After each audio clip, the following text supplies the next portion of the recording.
Good morning student. आज हम lesson 6 मुगलों और यूरोप वासियों का भारत आगमन पर अध्ययन करेंगे। जैसा कि आप सभी को पता है कि भारत एक सोने की चिड़िया कहलाया जाने वाला देश था। भारत में इसीलिए भारत में कई लोग विदेशियों ने आक्रमण किया। कोई विदेशी वहां पर आक्रमण कर अपना राज्य स्थापित करना चाहते थे और कुछ लोग वहां पर अपना व्यापार करना चाहते थे। व्यापार के उद्देश्य से वो लोग आए थे। दिल्ली सल्तनत काल का अंतिम शासक इब्राहिम लोदी था, जो जिसने की लोधी वंश का अंत होते होते वह कई राज्यों में बिखर गया, जिसके कारण वहां उस प्रांत के जितने भी सरदार थे वह इब्राहिम लोदी को वहां से हटाना चाहते थे। हटाने के लिए उन्होंने काबुल के राजा बाबर की मदद मांगी। काबुल का राजा बाबर बहुत ही महत्वाकांक्षी था, इसलिए उसने उनकी मदद के लिए हाँ कही। वह जानता था कि भारत बहुत ही धनवान और संपन्न देश है, इसलिए वह वहां पर अपना राज्य स्थापित करना चाहता था। इसलिए उन्होंने वहां पर राजपूत राजा राणा सांगा की मदद से इब्राहिम लोदी पर 1526 ईस्वी में पानीपत के मैदान में प्रथम युद्ध लड़ा, जिसमें कि वहां इब्राहिम लोदी बाबर के द्वारा हारा गया और बाबर ने इस प्रकार भारत में मुगल साम्राज्य की नींव रखी गई। बाबर का पूरा नाम जहीरुद्दीन मोहम्मद बाबर था। बाबर एक बहुत ही महत्वाकांक्षी था और वह एक कला प्रेमी भी था। उसके बाद वह बहुत राज जीतने के बाद वह ज्यादा समय तक वहां पर शासन नहीं कर पाया क्योंकि वह 4 साल ही शासन करने के बाद के उपरांत 1530 ईस्वी में वह मर गया। उसके बाद उसका बेटा हुमायूं ने शासन किया। आइए अब हम चैप्टर की रीडिंग करते हैं। दिल्ली पर सल्तनत काल में शासन करने वाले राजवंशों में लोधी वंश अंतिम शासक था। जैसा कि हमने आपको बताया था कि लोधी वंश का अंतिम शासक इब्राहिम लोदी था। अपने अंतिम शासन काल में तक सल्तनत छोटी छोटी होकर कमजोर हो गई थी, क्योंकि उसके बहुत से प्रांतों ने उनसे संबंध तोड़ लिए थे और वे स्वतंत्र हो गए थे। सरदारों ने अंतिम लोधी सुल्तान इब्राहिम का बड़ा विरोध किया। अंत में उन्होंने लोधी सुल्तानों के शासन से छुटकारा पाने के लिए काबुल के राजा बाबर के साथ मिलकर षड्यंत्र किया और उनसे सहायता मांगी। बाबर तैमूर का वंशज था। 14वीं शताब्दी के अंत में तैमूर दिल्ली को लूटकर वहां रहने वालों का नरसंहार कर अपने साथ असीमित संपत्ति ले गया था। बाबर जानता था कि भारत बहुत ही धनवान और संपन्न उपजाऊ देश है। जब लोधी के सरदारों ने उनसे सहायता मांगी तो वह सहायता के लिए तैयार हो गया और अपनी सेनाएं लेकर पंजाब में पहुंच गया।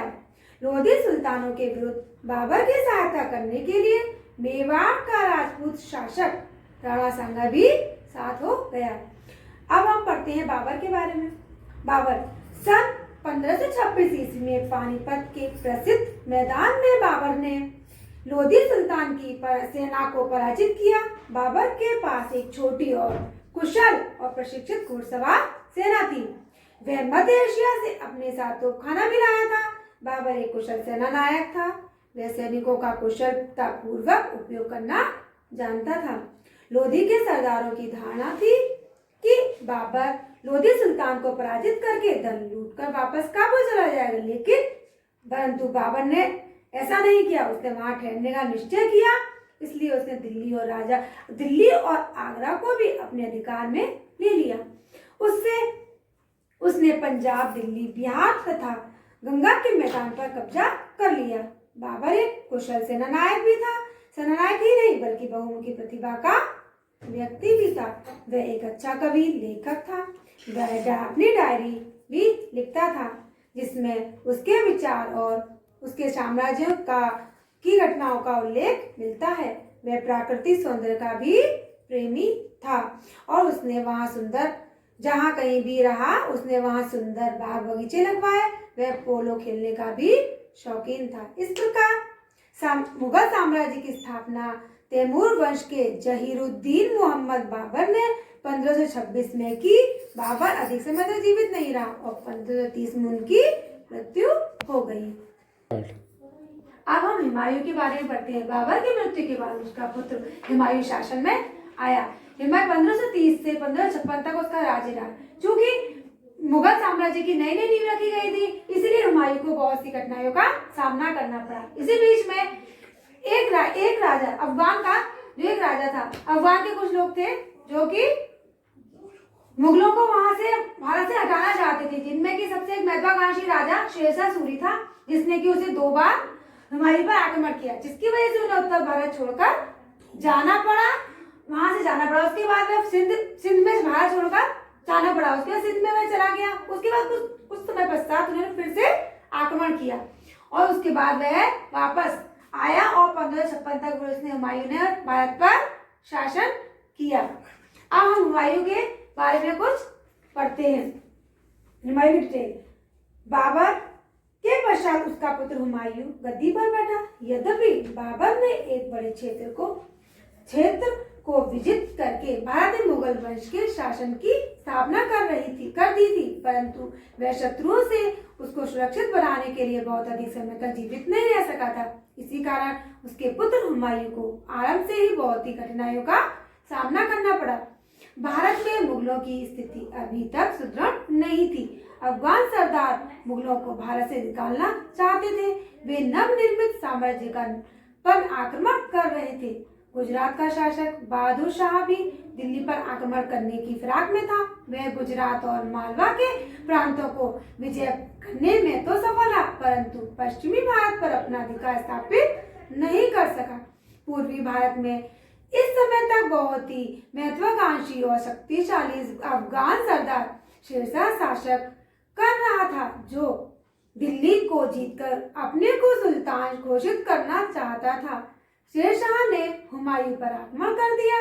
उसने हुमायूं के साथ 2 लड़ाइयां लड़ी और दोनों ही लड़ाइयों में हुमायूं की हार हुई। पंजाब और काबुल में शासन करने वाले उसके भाई ने उसकी सहायता नहीं की। मुगलों को उत्तर भारत छोड़ देना पड़ा। हुमायूं सिंध राजस्थान में भटकता रहा। फिर इसी अवसर पर जब वह अमरकोट में था, उसके एक पुत्र उत्पन्न हुआ।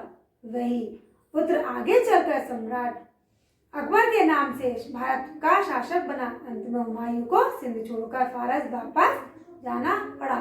आज हमने इतना अध्ययन किया इस चैप्टर का। इसके आगे का हम नेक्स्ट वीडियो में बताएंगे। तब तक की हैव अ नाइस डे।